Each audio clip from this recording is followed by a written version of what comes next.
Special guest joining us on the phone this Monday morning, Bill O'Reilly, author of Killing Reagan. Bill, welcome to the program. It's great to have you on.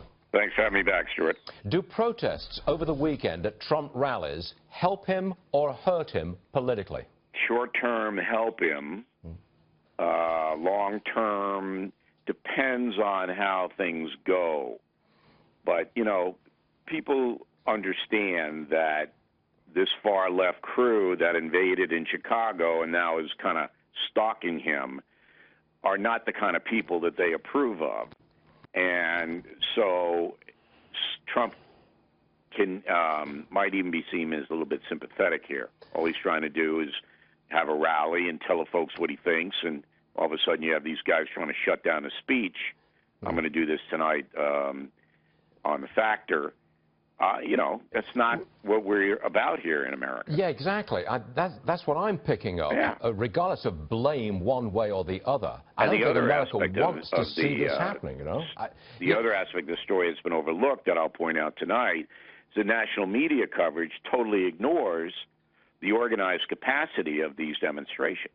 Yes. It comes out of a crew called MoveOn.org, the farthest left, most pernicious website you could possibly imagine, funded by George Soros. Those are the guys that organize and incite and agitate here. Well, why wasn't that reported? And I think there's a double standard, Bill. The guy who rushed the stage and where Trump had to be surrounded by Secret Service people, the guy who rushed the stage has been given very respectful audience on another network. I just wonder about the double standard. If somebody had rushed Hillary Clinton and her stage, that would have been a violent act. Sure. When you rush Donald Trump, it's not a violent act. In fact, you blame Trump for his rhetoric that created this.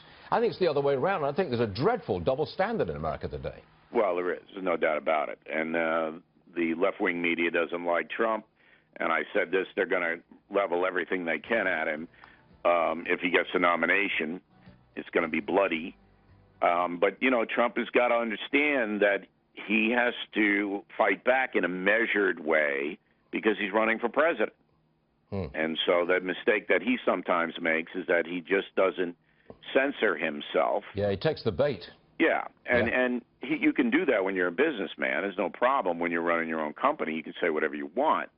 But if you're running for president and you say publicly you should punch him in the mouth or something like that, that becomes a headline. I think you're right. And so Bill, he has to understand where he is, and I don't know if he does.